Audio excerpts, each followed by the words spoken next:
So when I was growing up, one of my favorite things to do was to go join my mom or join my dad and go to my grandparents' house to to quote unquote help them clean up. I don't really, I think help is a bit of a generous term for that, but I loved just being able to sift through items and imagine where they might have been, where what worlds that they saw, and what world who held them, and who moved through the world with them. And growing up, I guess if you saw my room, you'd think I'd be aspiring to be a professional hoarder of any kind. But I saved just about everything. I saved syllabi from school. I saved all kinds of magazines, and most importantly enough, I saved a whole bunch of dance programs. And I was very obsessive about saving dance programs specifically because when I was growing up in the San Francisco Bay Area, I was told that dance didn't really happen here.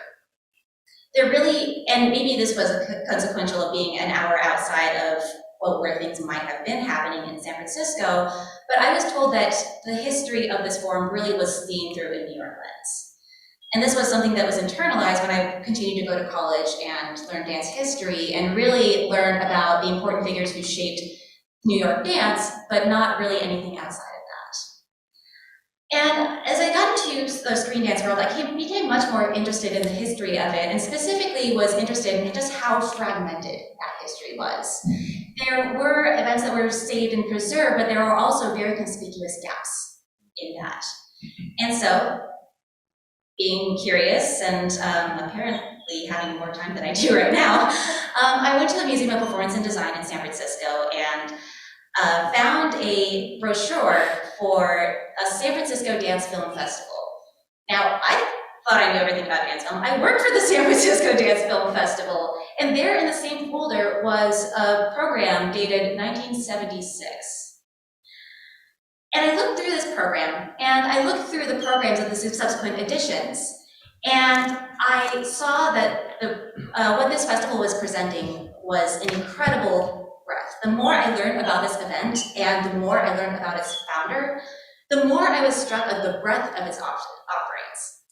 This was a festival that was presenting multi-day screenings and contextualizing these screenings with artists in attendance. And this was an event where each edition had a clear and distinct curatorial focus and provided a survey of where dance film was at the time and where it could be. And this is an event that currently now lives in a file folder in Bay Area Museum archives and as a series of really shoddily scanned PDFs on my phone. Over the course of this presentation, I'm going to track the history and development of Lone Mountain College's San Francisco Dance Film Festival, and I will attempt as best as I can to situate the festival within the context of the histories of the San Francisco dance community, the West Coast experimental film movement, and interdisciplinary collaborations between the two. I will also argue that not only through its curatorial approach, but also through its operation as a festival, the significance of this event, the significance of its curatorial approach, and the significance of an event that was being presented through a school and, as you'll learn later, by many students. So, yes, I thought since we're in Wisconsin, we may as well have Anna Halpern here. So the history of film in the San Francisco Bay Area actually starts right at the very beginning of film history when former Stanford governor slash robber baron slash university founder Leland Stanford hired Edward Muybridge to take images of his horse, and through then, the juxtaposition of those images resembled something akin to movement. Now, post-World War II, the curator Frank Stoffaker presented regular screenings of experimental films and avant-garde cinema in the San Francisco Bay Area. On Friday nights, film lovers, filmmakers, and artists gathered at a San Francisco Museum of Art, known as SF MoMA, and these screenings were often accompanied by the creators of this work and short notes and handouts for each films. These screenings not only created an audience for experimental and avant-garde cinema in San Francisco, but they also laid the groundwork for similar work to be created in the area. It was through this program that Maya Deren's work was screened, and both her films and writing had significant influence on the West Coast experimental film movement that followed. Filmmakers such as James Broughton and Stan Brakhage have cited her work as influence, with Brakhage actually calling her the mother of us all. And soon, artists from other disciplines followed. Movement artists such as Anna Halprin and Welland Lathrop began to collaborate with artists such as James Broughton. Some participants even began to set their own theories and manifestos for movement-based collaboration and practice. And one pairing that emerged from this was the collaborative work of Cindy Peterson and Marion Van Tile. I will stand closer to the mic, sorry. Let's see, I've done this before.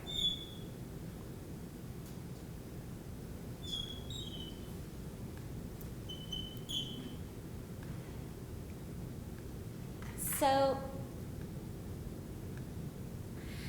Marion Van Tile was a choreographer who founded the dance department at Mills College in Oakland, California, and a staunch supporter of dance not only in the Bay Area, but nationwide. She edited the Impulse Annuals of Contemporary Dance, which contained annual writings, including some writings on dance film, and even an entire issue related to dance in the screen media in 1960. She collaborated on multiple films with Sidney Peterson, who was an avant-garde filmmaker and who eventually founded one of the first filmmaking courses in experimental cinema in the United States, and created 2 films featuring dance. Their first film, Horror Dream in 1946, features a scene following a dancer through a bunch of surrealist experiences. Featuring an early score from John Cage, the camera's gaze is reminiscent of sleep paralysis, as if one is caught in a nightmare but cannot look away. The film, Clinic of Stumble, seen here, utilizes double exposures of some of Marion Van Tile's dancers, creating a choreography with the images overlaid on top of one another. Joseph Gelmas from Newsday wrote, "It's an astonishing little dance film because the film and the dance are indivisible. Neither could exist without the other." And I actually learned through my ACDA workshop this past weekend that she also was the first president of ACDA. So, yay, history. Now here comes the dance of switching frames on big screen. Slideshow. And Anna Halprin is a princess. Okay, so come the 1950s, Frank Stoffaker unfortunately passes away at a very young age. I believe he was 38 when he passed. But there was enough groundwork for enthusiastic followers to take over.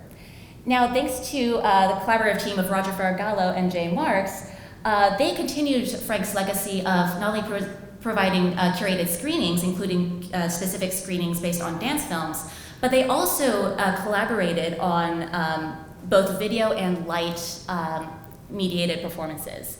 Now you'll see on the picture on the right-hand side in the top corner is a drawing of a Clavilux machine. So essentially it's an organ that, for lack of a better word, plays light. Roger Faragallo actually reconstructed this organ from scratch and created multiple light shows with Jay Marks as choreographer. I also want to mention that Roger Faragallo designed his own website. He just turned 98. He is a delight to talk to. We also have the emergence of video collectives that are usually tied to the emergence of counterculture in the San Francisco Bay Area. One of these collectives entwined with this was Video Free America, which is run by Skip Sweeney and Joanne Kelly. Yeah. Now their work included a hybrid live dance and media work, and they combined video and performance to minimize the separation of the two and create something unique in that moment. More initiatives continued to emerge, such as the KQED Experiment Project, which is later known as the National Center in Experiments for Television Initiative, which was an initiative that emerged from a series of workshops to give artists a laboratory to combine different fields with video art. Now, most of these were in video form, and believe it or not, screened on public television, but some of them also took the form of installations, such as Don Halleck's Videola, which we will talk about later. We also have, and I fully credit Kara Hagan for this one, the screening of a series of films known as the Kinesis screening through an initiative called Battery Plum. So, initiated by Millicent Hodges and Pat Phoebe Clark, Battery Plum was an interdisciplinary event featuring a screening of films meant to, quote, analyze the function of dance in American culture and contrast the medical, ritual, and social functions still vital elsewhere. And the screening was accompanied by detailed program notes and features films with artists such as Anne Halpern, Katherine Dunham, and Maya Deren, and Ed Weiler. Again, if you want to know more, buy this book. Now, the influence of these collectives continued to gain steam, and institutions took notice. I'll repeat what I say. Institutions began to take notice and incorporate this into their curriculum. Now, Lone Mountain College was a college in San Francisco founded in 1898 and was known as the San Francisco College for the Women for the majority of its lifespan. It became co-ed in 1969, at which time it assumed the name Lone Mountain College and replaced its liberal arts focus with a less traditional new wave curriculum. This extended to the dance program, which was founded in 1975 and offered courses not only in modern, but also contemporary forms such as contact improvisation, which really had only developed in earnest a few years prior. By 1978, even though the population of the college was dwindling, 25% of Lone Mountain students were taking courses in the dance program, and the program was attracting artists from all across the country. This department was also facilitating multimedia collaboration. In 1976, dance professor Deborah Mangum collaborated with Lone Mountain's video department on a live video dance event performed at the Serramonte Mall in Daly City, California, a very small, foggy city just south of San Francisco. This performance featured 5 dancers encircled by monitors with video taken by a moving camera person manipulating 6 movement phrases. The audience was allowed to move freely through the dance, and at times the camera person would leave her camera and assume the positions of a dancer. This is the work that exemplifies the experimental attitude of a department that was looking to push the interrelationship of dance and the media even more. Another person that the department attracted was someone by the name of Lenwood Sloan. I know there's an easy way to do this. Now, Lenwood Sloan has even before 1970, he has such a laundry list of people he worked with, people he danced with, organizations he's associated with, that it would probably take a good few hours to name them all. But in short, he grew up in Pennsylvania, danced with both the Philadelphia Jazz Ensemble and Pennsylvania Ballet. He then studied dance at Temple and further continued his studies at the Graham School in Alvin Ailey and established himself as a touring performer with Mary Vigman's last company, as well as the Joffrey Ballet. He served as an assistant to Gerald Arpino, which brought him to the Bay Area in 1971. An injury in a car accident and an extended stay in San Francisco medical facilities led to a longer tenure in the Bay Area, where he, like many of us, wore many hats: as a choreographer, as a historian, and as an educator. He eventually landed at the San Francisco Arts Commission as the dance coordinator for their neighborhood arts program. And given that his injury limited his mobility as a performer, he began to show films of dance in order to educate non-dance-oriented audiences. He eventually became the professor at Lone Mountain College and taught a Dance History 2 course, continuing to utilize film dances as teaching tools for his students. According to the 1976 Dance Film Festival, a nucleus of energy from the class through consistent and collective exchange of ideas, research, and communication led to an idea these films should be shown in a public-facing event. And thus, the festival was born. I can just do this, right? Yes, I can do that. So the first edition of the Dance Film Festival took place in 1976 and was presented in a way that mimicked how Sloan would teach a dance history class. Now, although the films themselves were curated by the teachers, the evenings were curated by the students. And indeed, the students had a big role in shaping how this festival was run. They not only aided in coming up with the programs, but they also ran front of house. They also participated in marketing. They learned how to run the projector. They learned how to attend to guest artists who were visiting the festival. And it really wasn't only, honestly, until the MA in Screen Dance was formed a few years back that students have such a hand-on experience in putting on a festival event. And Sloan himself mentioned that he's trying to create entry-level jobs and was mostly disappointed with the management and wanted to keep training presenters in order to keep the forum alive. And I also want to mention that for the first 2 editions of the festival, the students were also compensated. And while many of the films were New York films, he utilized speakers who were based locally but may have performed or either performed or were significantly associated with the work that was shown. One of his goals in doing this was saying, we don't have to look to New York to learn these techniques. Everything we have is right here.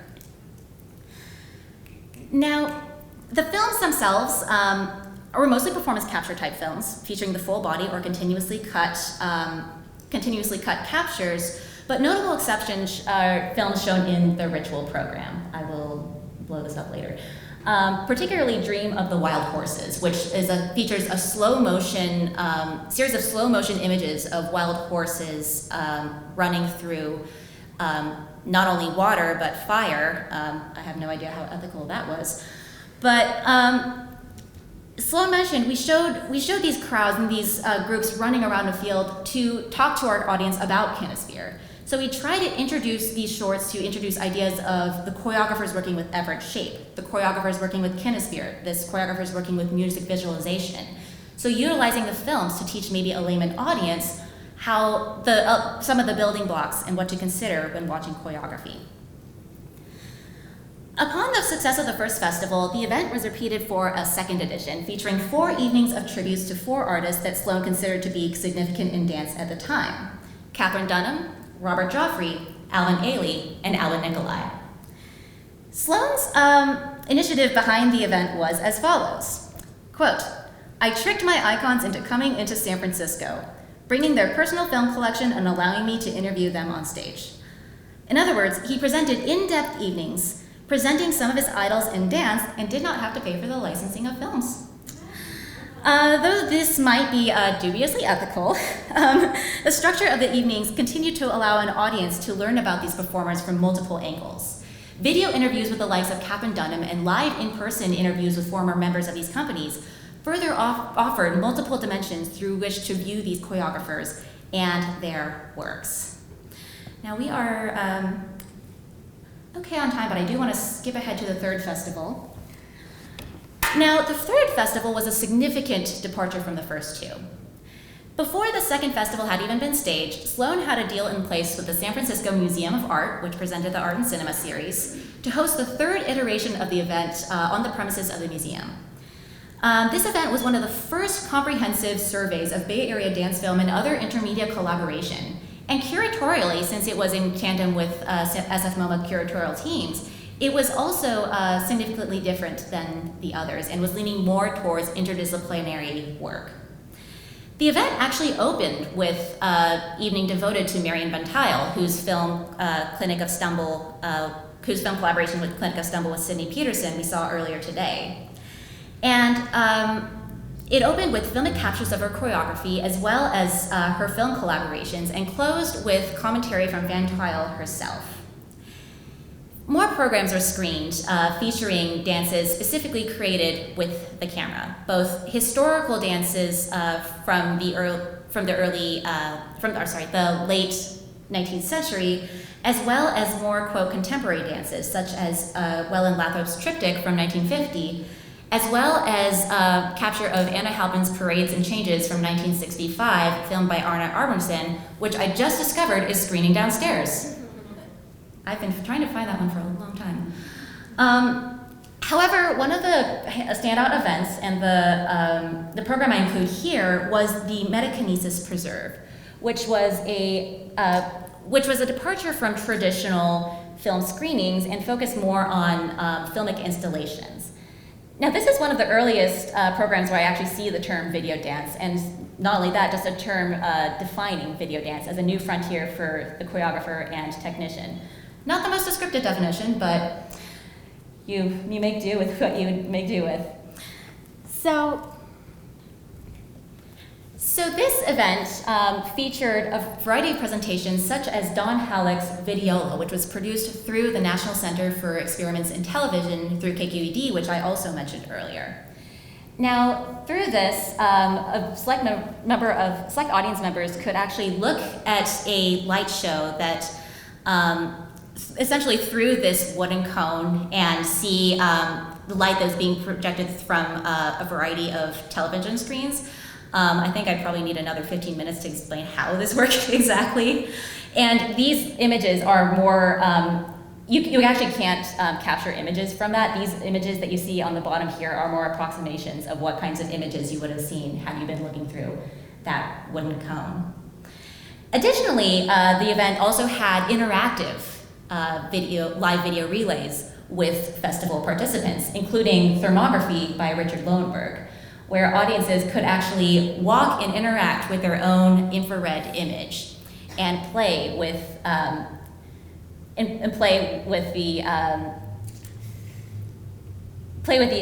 the resulting depth of the image with the image that followed.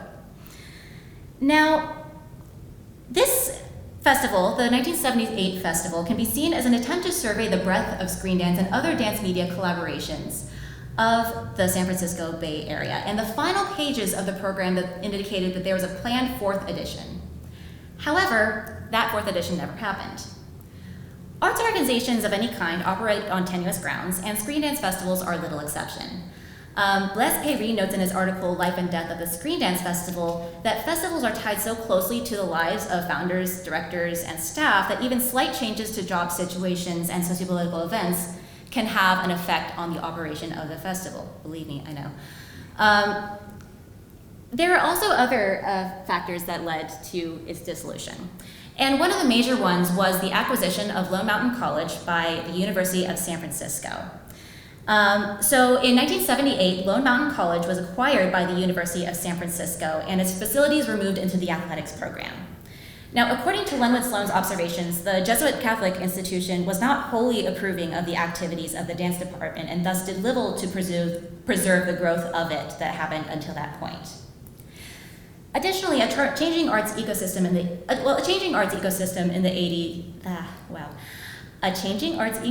is nothing new, and a combination of factors would bury Sloan's contribution to the San Francisco dance scene to a collection of folders and archives. The passing of archivist Russell Hartley, who greatly contributed to the last two editions of the festival, passed away in 1983, leaving a city and a dance scene without its historian.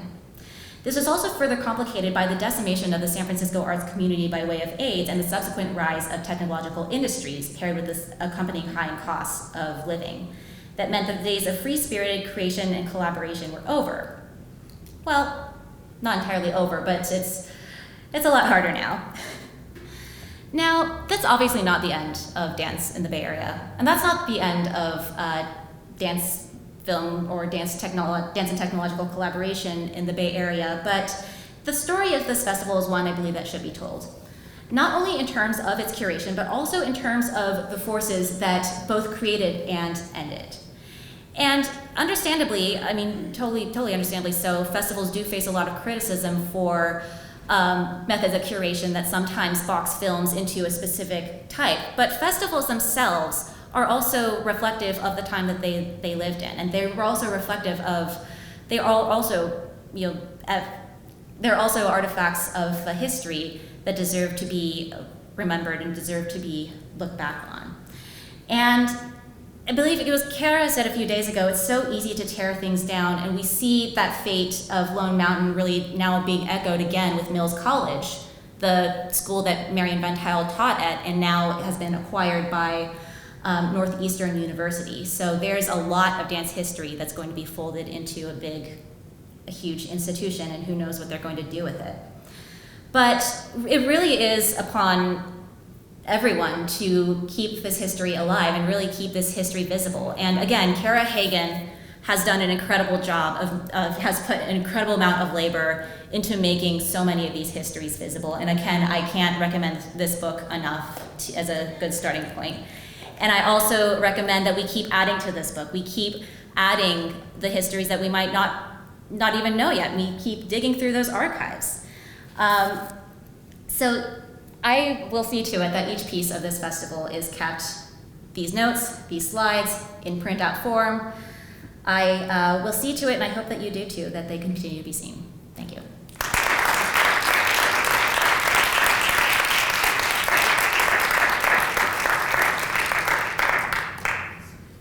Do you want to take a couple questions? Sure, yeah, if that's okay, if we have time.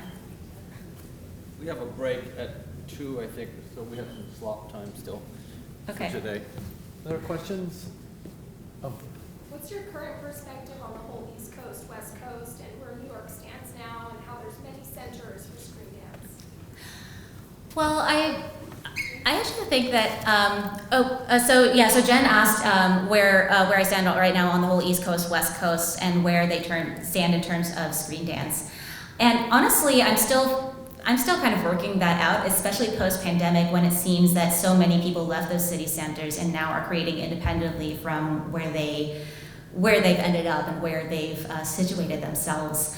I still think that there is a huge emphasis on New York, and again, that's due to a variety of factors. I think that lack of a comprehensive critical voice in the San Francisco Bay Area really contributes to that. There are very few publications specifically related to that, and very few people who regularly critique performances that they're seeing. So I still think that there is much more of a weight there, and I still think that it has much more influence, but I also think that, thanks to screen dance, that influence is starting to branch out a little bit more. people are thinking about questions. Did you know Rita Felciano? Yes, of course, and for Who her. wrote about everything Yeah. in San Francisco, and Renee Schreiber also. Yeah. For little publications around that time period. Yeah. And Richard Felciano, who created some of those films. Yeah. Well, I want to say thank you, because that is actually, that history I didn't know well, and that I am from that place in that time, and the people who were my teachers were all people in that milieu, so it's amazing to hear that story told. Can you repeat what he said for the Zoom audience? Oh, actually, Doug, can you repeat what you said for the Zoom audience, because it was beautiful. I'm trying to say thank you to Claire, because I grew up in San Francisco, and I graduated from high school in 1975, so in 1976 I was living in San Francisco trying to be an artist, and all those things that Claire is talking about played out through the teachers that I had and all the things that I saw at that time period, and ultimately, in my own work in a way that I wasn't totally aware of.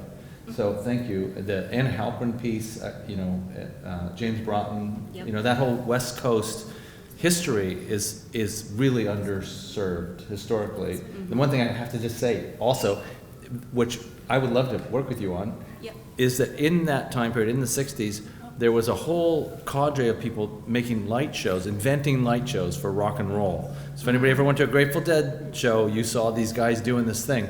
And so the corollary to some of the more sort of academic stuff was this bunch of hippies who were making light shows on overhead projectors for live dancing in rock and roll audiences. Right. Oh, wow. So there's a huge, you've unearthed a huge bunch of stuff. Yeah. Awesome. Thank you so much. Thank you. Bye, Karen. Oh, Harmony. Are there questions? There are questions. Okay. So thank you for your work and your research. It really is incredible to see a little bit of this history. So thank you for that work. I'm curious, as you've been doing this research. So I totally agree with you about the East Coast, West Coast, and the dominance of the kind of New York-centric histories of concert dance in the U.S. And we have a kind of understanding of styles that develop in New York versus in the Bay Area versus LA, et cetera. And I'm curious about, as you're looking at how the film festivals were growing and developing, have you seen a style, like Bay Area style of dance filmmaking? That's a really good question, and Harmony just first of all, contextualize it with. Harmony just said a lot of wonderful things, but basically asked if there was a certain Bay Area style of dance, is it like specifically dance filmmaking or dance? Not dance, because that's the story we know. Right. Like dance media, dance cut, like that conjunction between dance and screen. Right. Well, I would say as a programmer, there's still a DIY ethos to a lot of the work being made, which is a combination of a lot of factors. One of them is just the wonderful. Well, one of them is budget, because artists in the Bay Area don't really have the means to go and find $10,000 to find someone with an RE to make work, and so there is still this feeling of great work that's really being made on their own terms, and we also do see work that. And I know that some institutions I work for are somewhat responsible for this, that do really delineate this binary between filmmaking and choreography and having that kind of put together. So there's, fact of the matter is there is a lot of work being made, and even much more work than I really get to see. And to really attach a certain trend or certain style to it it's certainly something I couldn't do. It's certainly something that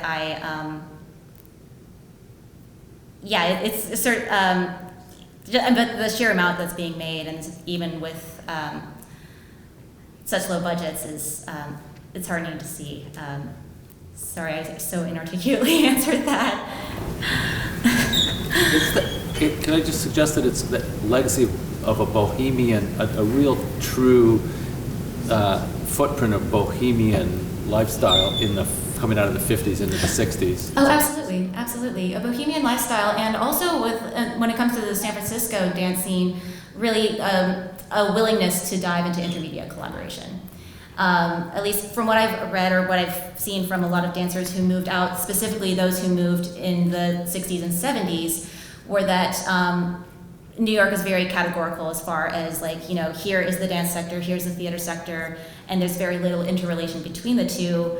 Whereas moving out to the West Coast, the lines were being blurred, and you really couldn't categorize what kind of work was being made. You really couldn't put it in a box.